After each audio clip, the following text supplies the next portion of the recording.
Bonjour les amis, j'espère que vous allez bien, j'espère que vous vous portez très bien. Quant à moi, je vais super bien.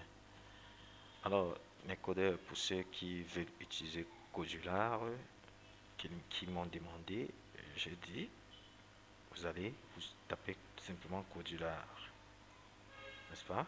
Et vous entrez. Alors, voilà ça, Codular.io, vous entrez, vous créez simplement, vous cliquez simplement sur créer une application. Alors, il vous demande, n'est-ce pas, de vous authentifier. Je dis la meilleure façon de s'authentifier, c'est de s'authentifier avec son compte Google. Voilà son code de Gmail. Là, voici mon compte Google. Je vais cliquer dessus. Alors, je vais me connecter avec mon compte Google.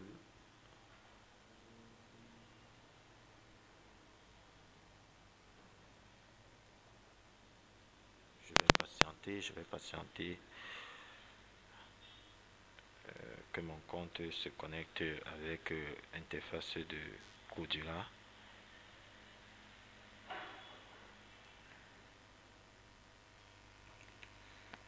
Alors, mon compte, n'est-ce pas? Je suis dans l'interface de mon compte. Alors, dès que j'arrive sur cette interface, je constate que je n'ai aucun projet. Si je constate que je n'ai aucun projet, puisque si je clique ici, on va apercevoir tous mes projets. Alors, pour celui qui n'a aucun projet, alors, il doit tout simplement, n'est-ce pas, effacer Home, il efface My, et il met C, comme ceci, n'est-ce pas, pour venir à l'interface de programmation de Codula et il tape Entrée. Alors ça c'est pour venir à l'interface de programmation de Codula. Alors là, vous voyez, je suis entré à l'interface de programmation de Codula. Ce qu'on va faire ici, on doit cliquer sur créer un projet, donc créer projet. On peut importer un projet. Donc je vais cliquer sur créer projet. Il me demande le nom de mon projet, je vais mettre test, n'est-ce pas? Et je vais cliquer sur suivant. Alors je vais encore mettre test. Je laisse ça par défaut. Je laisse minimum SDK par défaut. Le package name, je vais laisser par défaut, mais je vais revenir sur ce package name pour vous expliquer à quoi ça sert. Donc je vais cliquer sur finish. Là, il est en train de créer, n'est-ce pas, mon projet. Alors, j'ai mon interface avec un téléphone déjà intégré. Vous voyez, déjà intégré. À gauche, n'est-ce pas, j'ai ce qu'on appelle les composants ou alors les palettes. Donc, j'ai les composants qui sont encore appelés palettes. Donc, j'ai une centaine de palettes. Donc, si je clique sur la haute, je vois bien les autres composants. Je clique sur liste, je vois les autres composants. Média, je vois les autres composants. Map, donc pour créer des applications avec map, avec localisation. Sensor, donc je vois différents types de composants. Ne vous inquiétez pas, on va voir tous ces composants, on va tester tous ces composants, on va voir à quoi ça sert. J'ai le storage qui est la gestion de notre base de données, donc le stockage de nos données. J'ai connectivity. Connectivity, ça c'est quand vous voulez une application qui va communiquer à distance avec d'autres applications. Donc on va utiliser connectivity. Ainsi de suite, nous avons beaucoup. Ici j'ai extension. Extension, comme je vous ai dit au départ, extension, c'est une rallonge pour n'est-ce pas, compléter ces autres blocs. On va voir tout ça. Ici, n'est-ce pas, ici j'ai tous les composants, tous les composants ici veut dire quoi? Ici, ça c'est la vue de tous les composants. Comme je vous parlais ici on a des palettes ou des composants. Donc ici, ce sont des palettes, n'est-ce pas, ou des composants. Ce sont des palettes ou encore des composants. Ici, n'est-ce pas, ce sont des composants qui seront visibles par vous. Donc des composants qui seront visibles par vous quand vous devez mettre ces composants dans cette fenêtre. Ils doivent venir se stocker ici pour que vous puissiez voir tous les composants comme c'est écrit ici. Alors ici j'ai les propriétés des composants, n'est-ce pas? J'ai les propriétés des composants par défaut. Il est sur la fenêtre, par défaut il est sur le composant du nom de fenêtre. Donc vous voyez les propriétés de ce composant. Exemple, ce que je vais faire, je vais sélectionner le bouton, je vais glisser comme ceci, vous voyez, je glisse comme ceci et je viens déposer. Vous voyez, on a un bouton qui est déjà déposé, n'est-ce pas? Et on a c'est venu s'ajouter sur la colonne des composants. Oui, voici ça, bouton. Si je sélectionne comme ça vient sélectionner bouton. Donc si je prends encore un autre bouton, je viens mettre là, vous voyez, je sélectionne, ça met bouton 2. Donc ici on a le bouton 1. Ça a sélectionné le bouton 1, si je clique bouton 2, ça sélectionne le bouton 2. Alors ce qu'on va faire, on va faire en sorte que l'utilisateur, quand l'utilisateur peut-être installe votre application, n'est-ce pas, qu'il puisse voir les boutons, qu'il puisse vous reconnaître à quoi ça sert et à quoi ça sert. Alors c'est que je vais faire ici, je vais renommer pour l'utilisateur, donc pour celui qui installe votre application. Donc je vais renommer le bouton, c'est déjà sélectionné, je vais dans propriétés. Donc dans propriétés, voici ça, test for bouton, donc je vais effacer, je vais mettre valider par exemple. Alors vous voyez, ça a changé en validé, ça veut dire que l'utilisateur qui installe votre application va avoir validé. Il saura à quoi ça sert. Alors la même chose ici, je vais me renommer pour dire que peut-être ou alors annuler, je vais dire annuler. Donc celui qui a installé votre téléphone sait à quoi ce bouton sert, il sait à quoi ce bouton sert. Alors ce qu'on va faire, on va là nos boutons sont, n'est-ce pas, sont définis en sorte que l'utilisateur puisse connaître ce qu'il a à faire. Mais dans notre programmation, nous aurons plutôt bouton 1, bouton 2. Or, dans notre programmation, on ne saura pas qui est bouton 1, qui est bouton 2. N'est-ce pas? On pourra s'embrouiller avec différents noms par défaut. Malgré que ça met bouton 1, bouton 2. Mais après, quand vous allez revenir dans votre application, vous allez oublier que le bouton 1 fait telle action, le bouton 2 fait telle action. Ce qu'on va faire, c'est qu'on va renommer chaque bouton. Donc on va dire que le bouton 1 va s'appeler bouton, on va mettre, je vais mettre en minuscule, bouton validé. N'est-ce pas là? On a le bouton validé, on saura à quoi faire l'action, on saura à quoi ça renvoie à telle action. On va mettre ici bouton annuler. Alors je saurai, n'est-ce pas, on saura à quoi va servir le bouton annuler, telle action ça va effectuer. Là maintenant j'ai renommé mes boutons, vous voyez, j'ai renommé. Donc bouton 1 c'est celui-ci, bouton validé c'est celui-ci, bouton annuler c'est celui-ci. Ok, d'accord. Pour le moment je vais effacer, je vais supprimer bouton annuler. Donc je viens cliquer ici pour dire delete. Donc je dis delete, je vais effacer. Ce que je vais faire, j'ai envie que mon bouton valider ici vienne ici au milieu. Donc j'ai envie que ça se positionne ici au milieu. Pour cela, je vais cliquer sur le titre de ma fenêtre, n'est-ce pas? Je vais aller dans propriétés. Je vais dire ici que tu dois t'aligner au centre. Vous voyez, ça s'aligne au centre. Je vais lui dire que tu dois t'aligner au centre en bas. Là, notre bouton, vous voyez, a pris le centre en bas. Donc même si je déplace comment, ça s'aligne au centre. Vous voyez, ça s'aligne au centre. Donc maintenant, je vais lui dire que tu vas prendre une telle largeur. Je vais cliquer sur bouton pour que ça soit sur lui comme c'est coché là. Parce que si je clique sur le tigre, ça vient sélectionner plutôt le tigre. Donc je vais cliquer sur bouton pour que ça sélectionne le bouton.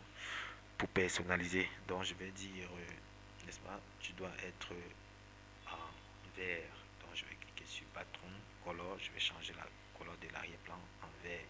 Je vais confirmer, le bouton est en vert. Je vais lui dire que ok, tu dois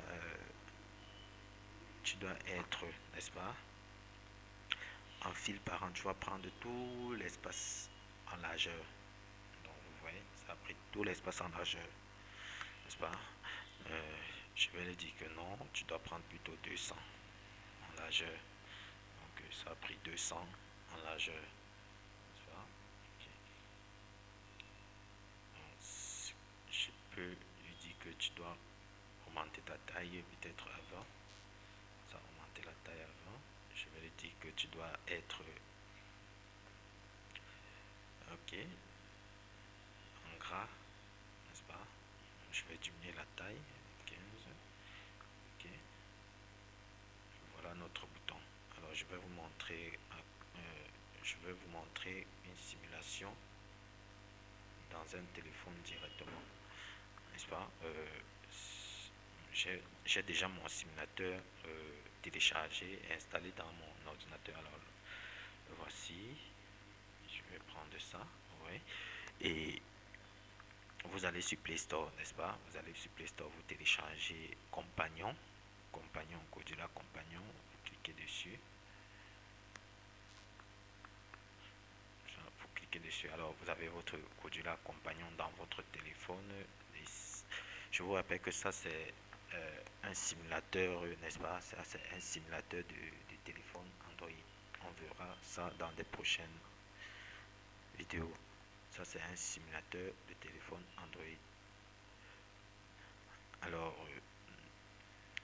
pour ce simulateur, on a le bouton ici en haut test, n'est-ce pas? On peut tester directement, on peut tester via USB, vous connectez votre USB, n'est-ce pas? Un téléphone USB, vous testez votre téléphone. On peut aussi tester, on peut importer, vous pouvez télécharger directement l'APK pour tester. Donc vous téléchargez directement l'APK, vous installez et le tout est joué.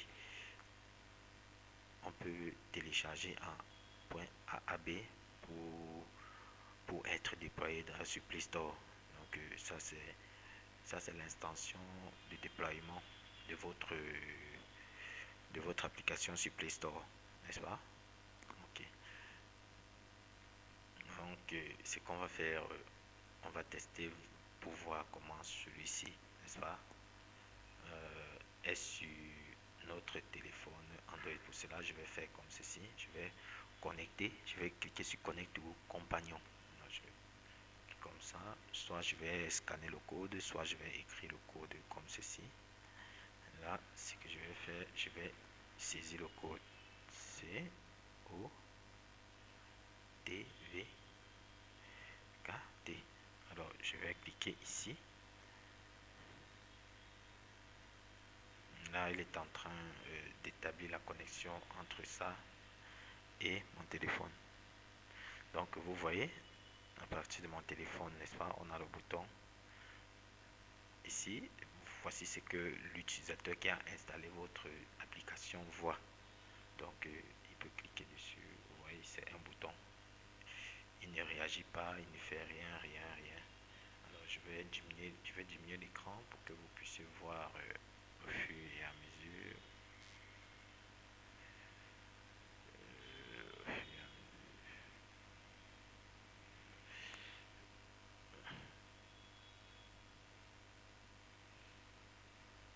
Voilà. Bien. Maintenant, je vais mettre un espace de saisie ici en glissant celui-ci comme ceci. Vous voyez là, j'ai ma zone de saisie ici. Si je clique dessus, le clavier va venir automatiquement. Vous voyez, pour dire de saisir, pour dire de mettre quelque chose. Vous voyez. Mais on a ce message-ci qui apparaît, ce message-ci qui apparaît, le message qui apparaît. Donc on va le personnaliser sur l'espace propriété. Donc je vais d'abord nommer ce testbox. Je peux le nommer, je peux lui dire que tu dois t'appeler peut-être testbox message, n'est-ce pas? Ok. Alors je vais lui dire ici que non, tu dois être, tu dois, on va te voir à écrire comme écrire. L'utilisateur va te voir comme écrire un message. Là, ça a changé. Donc, ça a écrit un message. Mais le message ici, ouais, ici, c'est une information qui dit déjà à l'utilisateur que tu dois écrire un message. Mais notre message ici ne doit pas être trop noir. Ça doit être, le message doit être gris. Donc, je vais mettre propriété. Je vais mettre gris comme ceci. Voilà. Donc, le message doit être grisé, n'est-ce pas?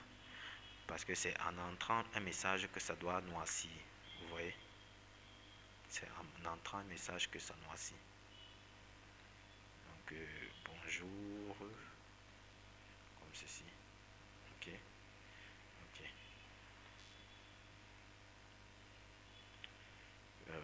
Là, je vais mettre, n'est-ce pas, un label pour dire que, donc, si je mets un label au-dessus de lui comme ceci, voilà, je vais lui dire écrire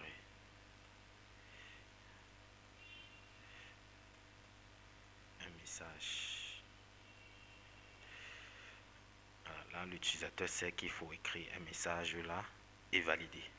Donc, votre application doit parler, votre application doit, n'est-ce pas, dire à chaque utilisateur qui entre dans votre application, doit l'informer de ce qu'il doit faire, n'est-ce pas?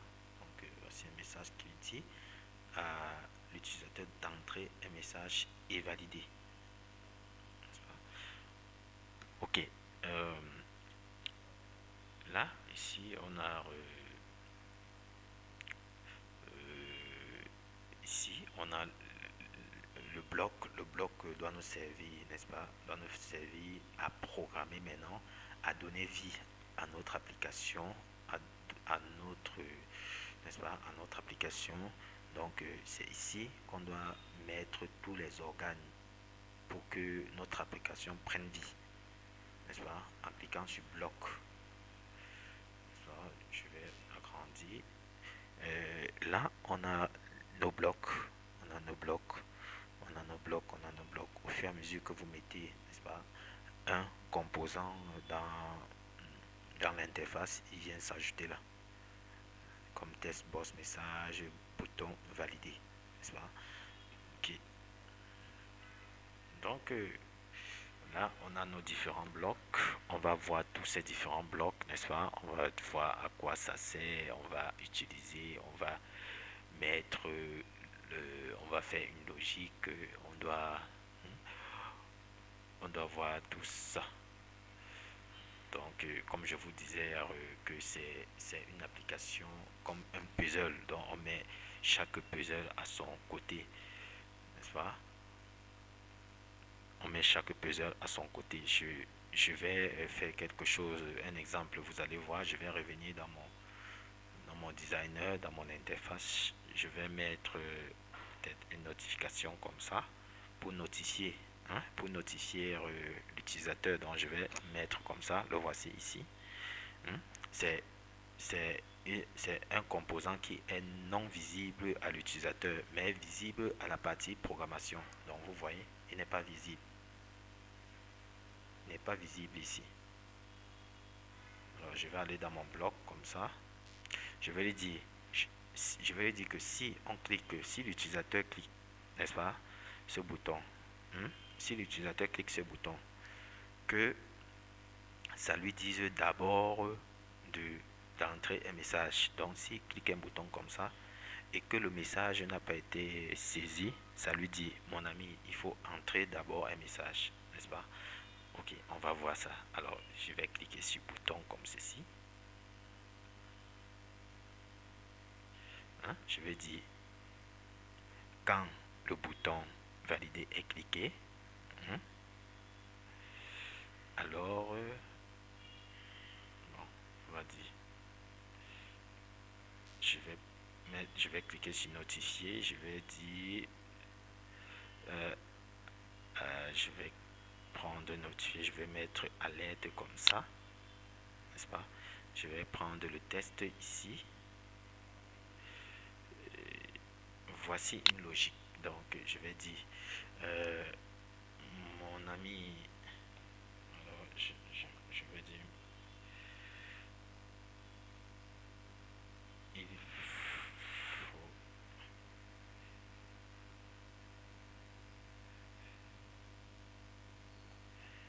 je vais lui dire mon ami, il faut écrire un message. Alors on va tester. Alors si je clique comme ceci, mon ami, il faut écrire un message. Donc il faut qu'il écrive un message. Donc je clique, mon ami, il faut écrire un message. Alors mes codeurs, c'est tout pour cette vidéo. Alors, on doit se retrouver, n'est-ce pas, la prochaine vidéo pour présenter, n'est-ce pas, chaque composant, n'est-ce pas, pour continuer dans notre logique de développement. Alors d'ici là, portez-vous bien et à la prochaine pour la prochaine vidéo. Merci.